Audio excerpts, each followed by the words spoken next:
नमस्कार, मैं हूं केशव पंडित और आप देख रहे हैं देश का तेजी से बढ़ता है एटीवी न्यूज चैनल। और इस वक्त आप हमारा खास प्रोग्राम देख रहे हैं लाइव डिबेट।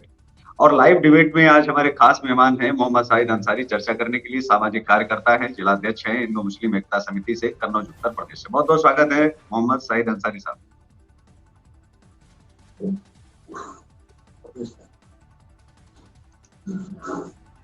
आज का जो विषय है वो है कन्नौज की एक पेरवा रियासत की सरकारी जमीन। जब सरकारों ने राजाओं की जमीनें घोषित सरकारी कर दी थी, उसके बाद जो आजकल चल रहा है, भू माफियाओं ने उस पर कब्जा करके अवैध प्लाटिंग करके उस जमीन को बेचना शुरू कर दिया। और भू माफियाओं के खिलाफ हमारे सामाजिक कार्यकर्ता मोहम्मद शाहिद अंसारी ने आवाज उठाई है। मामला कोर्ट में भी पेंडिंग है, परंतु शासन प्रशासन उनकी सहायता नहीं कर रहा। ऐसे में चैनल पर भी ये चलना लाजमी था और मैं ये चाहूंगा भी कि पूरी चर्चा के बाद में क्या निष्कर्ष निकलता है। शाहिद अंसारी जी, कैसे आपको पता चला कि यहाँ माफियाओं ने कब्जा किया है, अवैध प्लाटिंग हो रही, लोगों के साथ गलत हो रहा है? क्योंकि ये तो सरकारी जमीन है, आज नहीं तो कल को मकान टूटेंगे, फिर लोग कहेंगे कि बुलडोजर क्यों चल रहा है। क्योंकि बुलडोजर चलता तो शुरुआत तो यहीं से होती है, फिर बुलडोजर बाबा की गलती कहाँ निकलती है?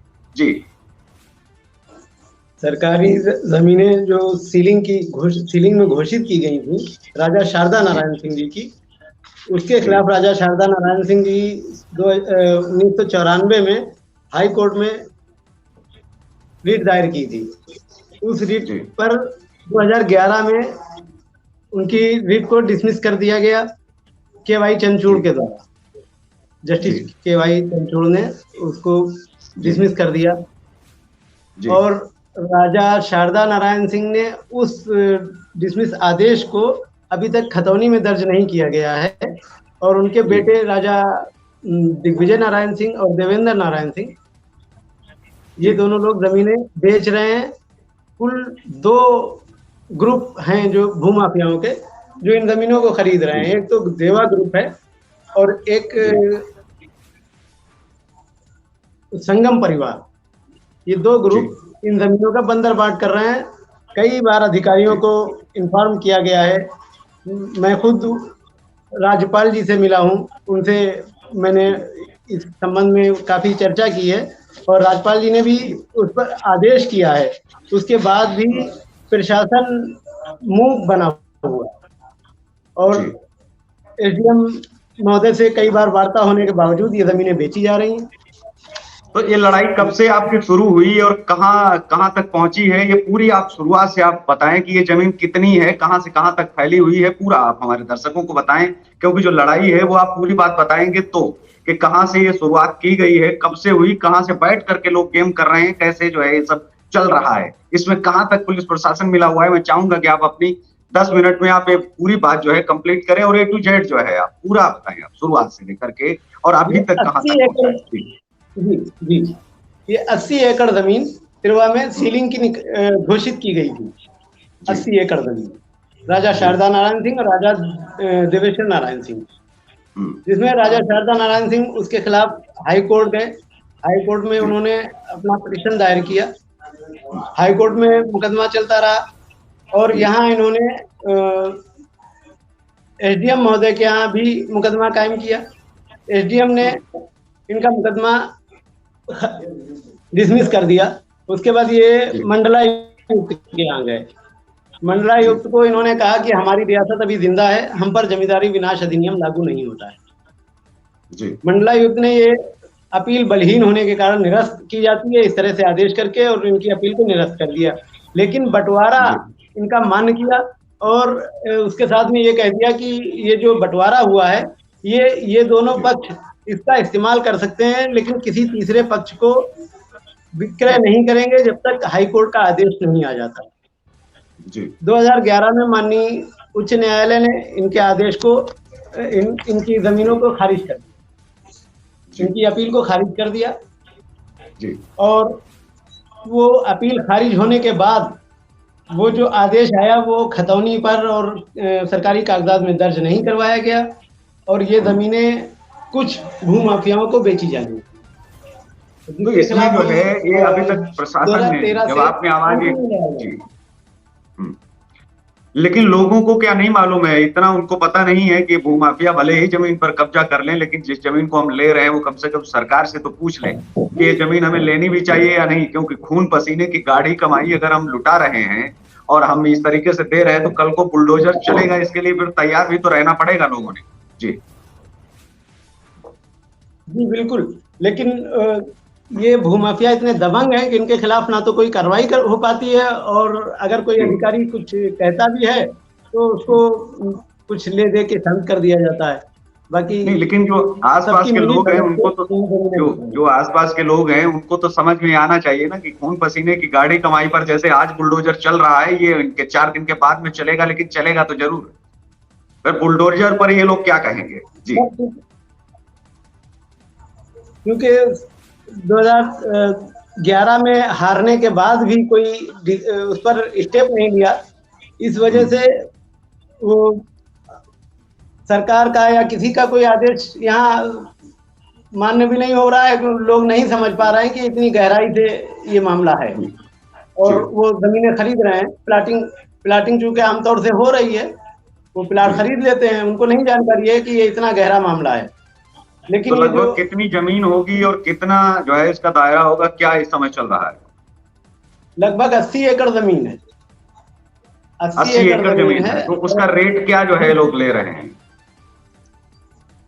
रेट एक 20 बाई 40 फीट का प्लाट, जो 800 स्क्वायर फीट का प्लाट, वो लगभग 8 लाख से 10 लाख तक बिक रहा है। जी। और भूमाफिया इतने दबंग हैं कि नहरगंज के नालों पर अपने पुल बना लेते हैं जी। और न तो नगर पंचायत उस पर स्टेप लेती है, ना हमारे एसडीएम साहब स्टेप लेते हैं, कोई स्टेप नहीं लेता।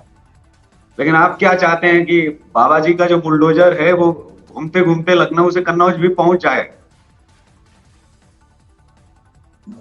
हम ये चाहते हैं कि बुलडोजर का नौबत ना आए, उससे पहले ये जमीनें जो है वो सरकार के अंडर में चली जाएं, सरकार अपने हिसाब से उसको प्रयोग करे।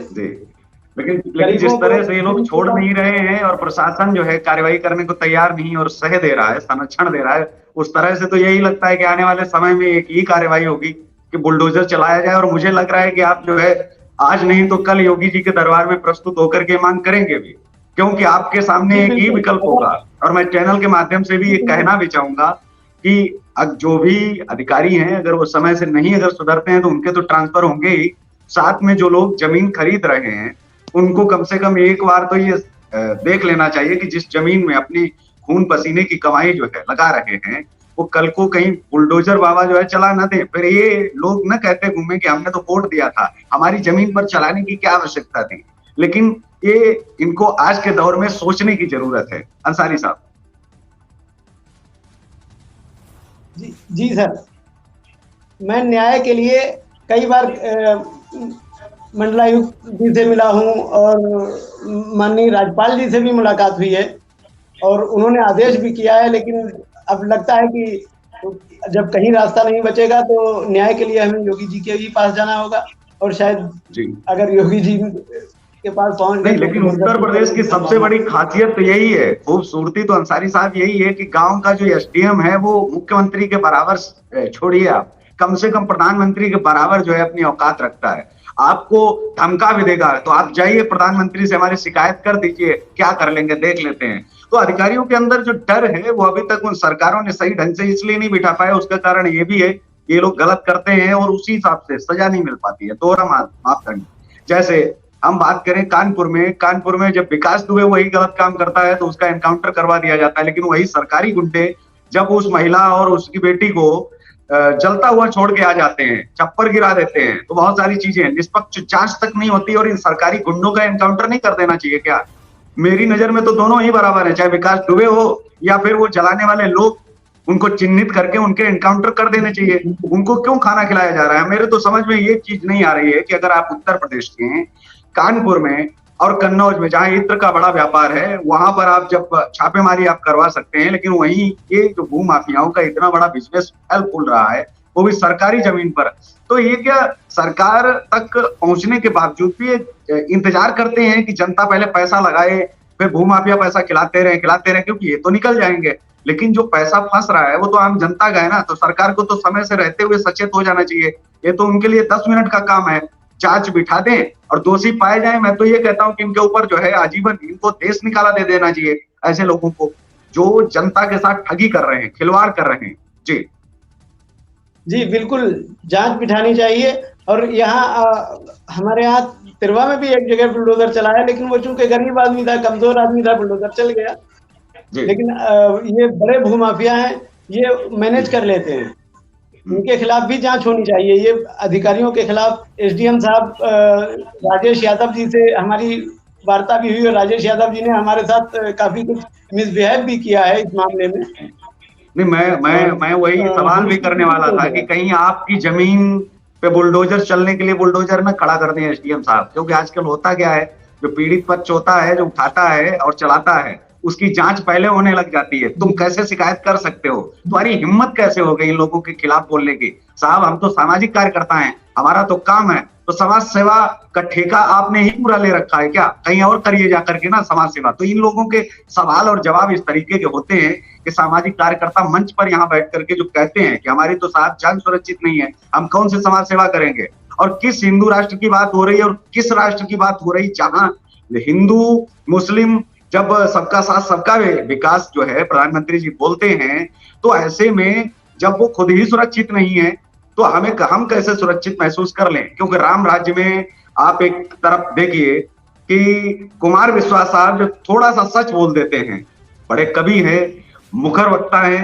तो उनसे लोग माफी मंगवा लेते हैं 12 घंटे में। लेकिन वहीं रामचरितमानस जैसा ग्रंथ जला दिया जाता है, उस पर योगी सरकार का कोई एक्शन नहीं होता है।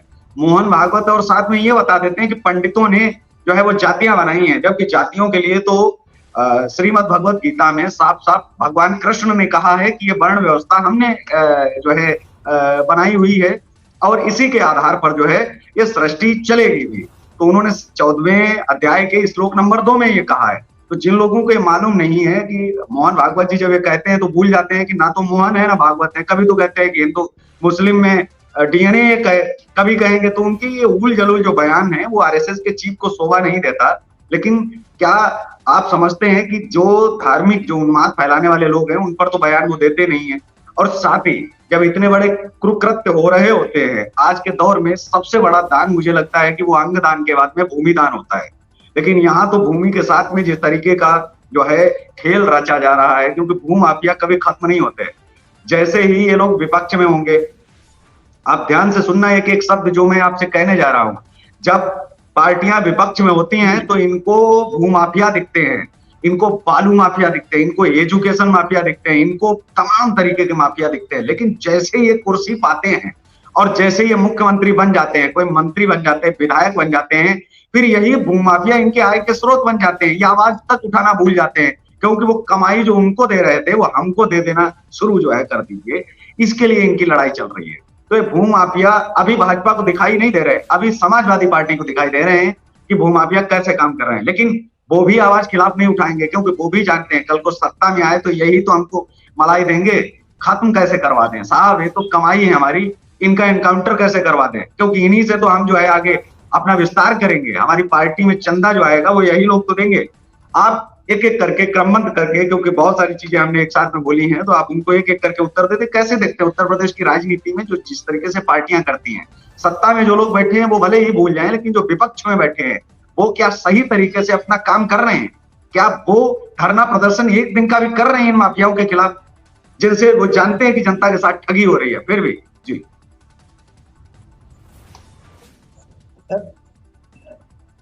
राजनीतिक अपने अपने हिसाब से काम करते हैं। हमने एक शेर कहा है कि उसूले हुकूमत अहले सियासत जाने, अपना पैगाम मोहब्बत है जहां तक पहुंचे। हमारा जब सपा सरकार थी तब भी भूमाफियाओं के खिलाफ लड़ाई थी, आज बीजेपी की सरकार है तो भी भूमाफियाओं के खिलाफ लड़ाई है।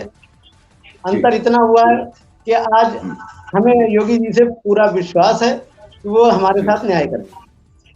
डर नहीं लगता ये लड़ाई लड़ते हुए? कभी मन में ख्याल नहीं आता कि परिवार है, फैमिली है? क्योंकि ये सवाल बहुत जरूरी हो जाता है। कभी कभी भावुक कर देने वाला भी सवाल मैं पूछ लेता हूँ, तो सामाजिक कार्यकर्ता भी ये बात कहते हैं कि सर जब बात आप ये पूछ रहे हैं कि डर लगता है या नहीं, अपने आप कहूंगा तो लोग कहेंगे कि कोई डर वर है नहीं, लेकिन आप ऊपर से बता रहे हैं।